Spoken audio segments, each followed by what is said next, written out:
हरे कृष्णा। ओम नमः शिवाय। संतान सप्तमी की व्रत तथा विधि मैं आपको आज बतलाने वाली हूँ। संतान सप्तमी के दिन माताएं प्रातःकाल स्नान आदि करके और संकल्प करें।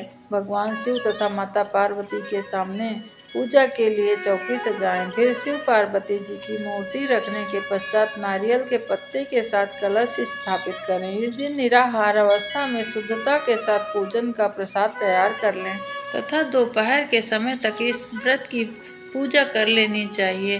पूजा के लिए धरती पर चौक बनाकर उस पर चौकी रखते हुए उस पर भगवान शिव जी का तथा माता पार्वती जी की स्थापना करें। अब कलश की स्थापना भी करते हुए उस पर आम के पत्तों के साथ नारियल रख दें। इसके बाद आरती की थाली तैयार करते हुए उसमें हल्दी, कुमकुम, चावल, फूल, कलावा आदि सामग्री रख लें। फिर भगवान के सामने दीपक जलाएं और फिर केले के पत्ते में बांधकर 7 मीठी पूड़ियों को उसी स्थान पर रख दें। जिसके बाद संतान की रक्षा की उन्नति के लिए प्रार्थना करें। भगवान सभी की मनोकामना पूर्ण करें, ऐसा कहकर उनके सामने अर्पित कर दें। ये जानते हैं अब संतान प्राप्ति करने के लिए संतान सप्तमी व्रत की कथा। एक बार श्री कृष्ण जी ने युधिष्ठिर से बताया कि एक समय मथुरा में लोमस ऋषि आए थे। मेरे माता पिता देवकी तथा वसुदेव भक्ति पूर्वक उनकी सेवा की, तो ऋषि ने उन्हें कंस द्वारा मारे गए हुए पुत्र के शोक से उभरने के लिए आदेश दिया।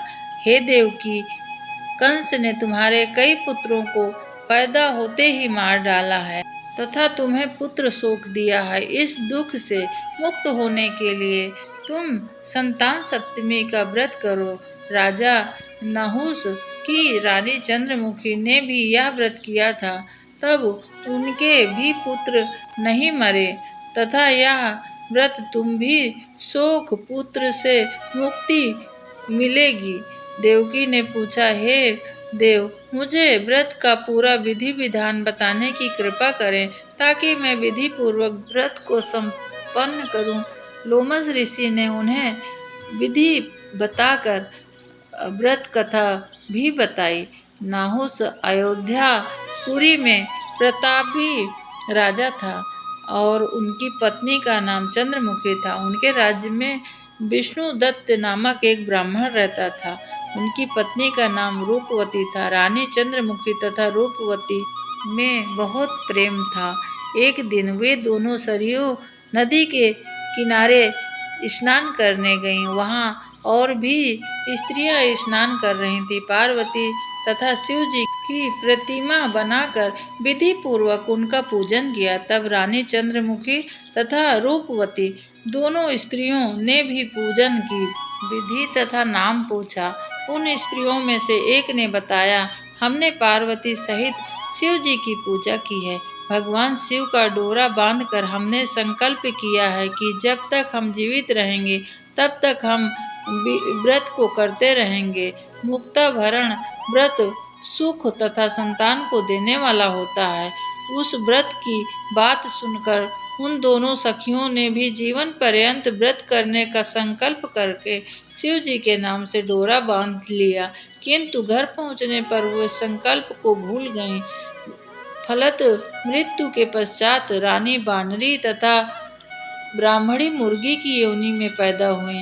कालांतर में दोनों पशु योनि को छोड़कर पुनः मनुष्य योनि में आईं। चंद्रमुखी मथुरा के राजा पृथ्वीनाथ की रानी बनी तथा रूपवती ने फिर एक ब्राह्मण के घर जन्म लिया। इस जन्म में रानी का नाम ईश्वरी तथा ब्राह्मणी का नाम भूषणा था। भूषण का विवाह राजपुरोहित अग्नि के साथ हुआ। इस जन्म में भी उन दोनों में बड़ा प्रेम हो गया, लेकिन व्रत को भूलने के कारण ही रानी इस जन्म में भी संतान से वंचित रही। प्रौढ़ अवस्था में उसने एक गूंगा तथा बहरा पुत्र को जन्मा, मगर वह भी 9 वर्ष का होकर मृत्यु को प्राप्त हुआ।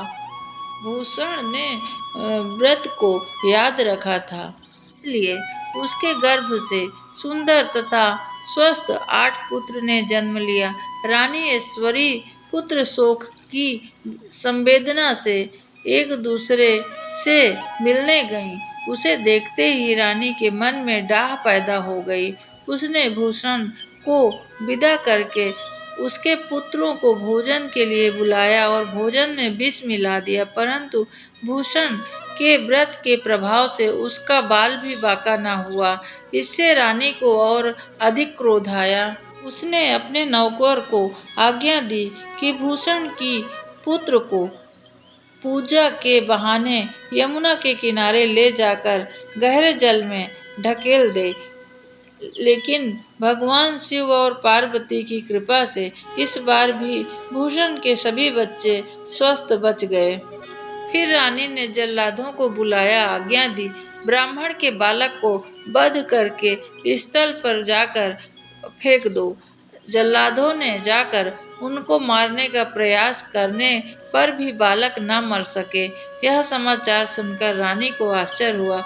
उसने भूषण को बुलाकर सारी बात बताई। फिर क्षमा याचना करके उससे पूछा, किस कारण तुम्हारे बच्चे नहीं मर पाए? भूषण बोली, क्या आपको पूर्व जन्म की बात स्मरण नहीं है रानी? मैंने आश्चर्य से कहा, नहीं, मुझे तो कुछ भी याद नहीं है। तब उसने कहा, सुनो, पूर्व जन्म में तुम राजा नहुस की रानी थी और मैं तुम्हारी सखी। हम दोनों एक बार भगवान शिव के डोरा बांधकर संकल्प किया था कि जीवन पर्यंत संतान सप्तमी का व्रत किया करेंगे, किंतु दुर्भाग्य से हम भूल गए और व्रत को अवहेलना होने के कारण विभिन्न योनियों में जन्म लेते हुए अब फिर मनुष्य का जन्म प्राप्त हुआ है। अब मुझे उस व्रत की याद आ गई, इसलिए मैंने व्रत किया। उसी के प्रभाव से मेरे 8 पुत्र अभी भी जीवित हैं। यह सुनकर रानी ईश्वरी ने विधि पूर्वक संतान सुख देने वाला यह मुक्ताभरण व्रत रखा। तब व्रत के प्रभाव से रानी को भी संतान उत्पन्न हुई। एक सुंदर बालक को उन्होंने जन्म दिया। उसी समय से पुत्र प्राप्ति और संतान की रक्षा के लिए यह व्रत प्रचलित हो गया है। इस प्रकार भूषण तथा ईश्वरी के संतान प्राप्ति हुई। हे शिव जी, हे माता पार्वती, आप जिसको संतान न हो उसे संतान अवश्य देना। जो सौभाग्य स्त्रियां हैं उनका सौभाग्य अखंड रखना। जो कुंवारी कन्याएं हैं उनकी सबकी रक्षा करते हुए उन्हें उनके योग्य वर देना। हे प्रभु, हे भोलेनाथ, आप सभी के कष्ट हरने वाले हैं, आपकी जय हो। यह व्रत संतान सप्तमी भादो माह में शुक्ल पक्ष के 7वें दिन आता है। सभी स्त्रियां इसको आप लोग जरूर रहिए व्रत को। आपके बेटा तथा बेटी सभी संतान जिसके जो भी हैं सभी के लिए भगवान शिव तथा माता पार्वती से यही प्रार्थना है कि सब सुख समृद्धि के साथ रहें।